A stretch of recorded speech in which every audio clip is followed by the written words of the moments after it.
بسم اللہ الرحمن الرحیم۔ ناظرین، آج ہم بات کریں گے کہ روحانی علاج قرآن سے یا میڈیسن سے۔ جب لوگ بیمار ہوتے ہیں تو وہ میڈیسن سے علاج کرتے ہیں، قرآن کو چھوڑ دیتے ہیں، اور جب بالکل ٹھیک نہیں ہوتے تو اس کے بعد کہتے ہیں کہ چلیں یار دیکھتے ہیں قرآن سے دم کر کے ممکن ہے کہ شفا مل جائے۔ تو سب سے پہلے اگر آپ بیمار ہوں، آپ کے سر میں درد ہے، آپ نے پیناڈول بعد میں کھانی ہے، پہلے قرآن سے دم کرنا ہے۔ اب دیکھیں کہ جب بیمار ہوتے ہیں، سر میں درد ہوتی ہے، تو آپ پہلے پیناڈول لیتے ہیں، اس کا مطلب ہے کہ آپ نے قرآن کو چھوڑ دیا ہے۔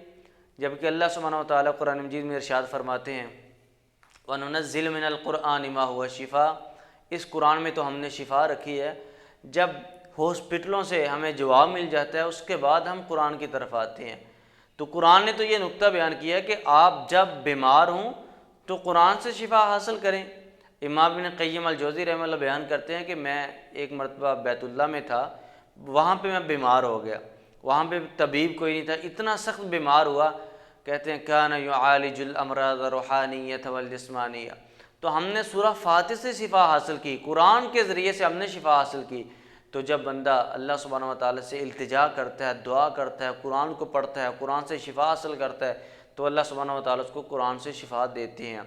ہم لوگ بعد میں قرآن کی طرف آتے ہیں۔ چاہیے یہ کہ جب بیمار ہوں، سر میں درد ہو، پہلے آپ سورہ فاتحہ سے دم کریں، اس کے بعد میڈیسن کی طرف جائیں۔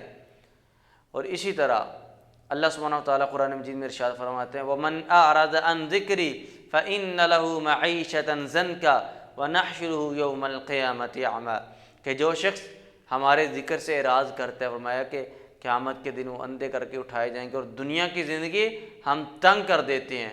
بعض مفسرین نے اس کا معنی یہ بھی لکھا ہے کہ وہ لوگ جو قرآن سے اعراض کرتے ہیں، یعنی کہ بیمار ہوئے میڈیسن کی طرف جاتے ہیں لیکن قرآن کی طرف نہیں آتے۔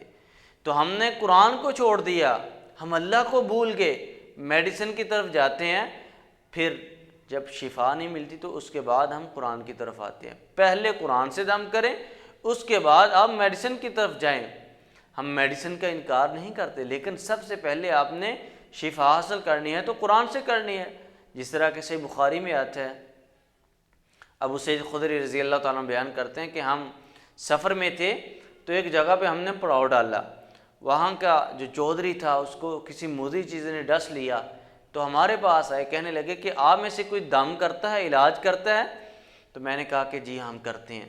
ابو سعید خدری رضی اللہ تعالیٰ عنہ کہتے ہیں کہ اس شخص کو میں نے دم کیا، اللہ سبحانہ وتعالیٰ نے اس کو شفا دے دی، تو انہوں نے ہمیں 7 بکریاں دی۔ ہم اللہ کے رسول صلی اللہ علیہ وسلم کے پاس آتے ہیں، رسول اللہ صلی اللہ علیہ وسلم کو یہ سارا معاملہ بتایا، تو اللہ کے رسول صلی اللہ علیہ وسلم نے فرمایا کہ یہ تمہارے لیے حلال ہیں۔ اب دیکھیں کہ انہوں نے سورۃ الفاتحہ پڑھ کے دم کیا، سورۃ الفاتحہ سے اللہ سبحانہ وتعالیٰ نے اس مریض کو مکمل صحتیاب کر دیا۔ تو آپ بھی جب بیمار ہوں، آپ کے سر میں درد ہو، آپ کے پیٹ میں درد ہو، آپ کو کوئی مسئلہ ہو، آپ سورۃ الفاتحہ 7 مرتبہ پڑھ کے دم کریں۔ اگر آپ کے اوپر جادو ہے تو جادو کا علاج بھی سورۃ الفاتحہ سے کریں۔ ہر نماز کے بعد 41 مرتبہ سورۃ الفاتحہ 11 دن تک پڑھیں گے تو انشاءاللہ ہر قسم کا جادو جڑ سے ختم ہو جائے گا، کیونکہ قرآن میں اللہ سبحانہ وتعالیٰ نے شفا رکھی ہے۔ ہم میڈیسن کا انکار نہیں کرتے، جب بیمار ہوں تو میڈیسن استعمال کرنی چاہیے، لیکن سب سے پہلے قرآن کی طرف آئیں، قرآن سے رہنمائی حاصل کریں۔ اب دیکھیں کہ رسول اللہ صلی اللہ علیہ وسلم پر جب رسول اللہ صلی اللہ علیہ وسلم کو جب بچھو نے کاٹا تو رسول اللہ صلی اللہ علیہ وسلم میڈیسن بھی استعمال کرتے ہیں اور دم بھی کرتے ہیں۔ رسول اللہ صلی اللہ علیہ وسلم نمک اور پانی منگواتے ہیں، پانی میں نمک ڈالتے ہیں اور اس جگہ پہ آپ پھینکتے ہیں اور ساتھ ساتھ آخری 2 سورتیں پڑھتے ہیں، تو اس کی برکت سے اللہ سبحانہ وتعالیٰ نے رسول صلی اللہ علیہ وسلم کو شفا دے دی۔ اب دیکھیں کہ میڈیسن، نمک اور پانی بطور میڈیسن استعمال کی اور قرآن کو بطور دم استعمال کیا، تو اس لیے ہر بیماری کا علاج اللہ سبحانہ وتعالیٰ نے قرآن مجید میں رکھا ہے۔ آپ قرآن سے شفا حاصل کریں۔ رسول اللہ صلی اللہ علیہ وسلم نے فرمایا کہ اللہ سبحانہ وتعالیٰ نے کوئی بیماری کو لا علاج پیدا نہیں کیا، ہر بیماری کا علاج پیدا کیا ہے۔ ایک بیماری ہے تو 70 علاج اس کے پیدا کیے ہیں۔ بیماری بعد میں آئی ہے، علاج پہلے آیا ہے۔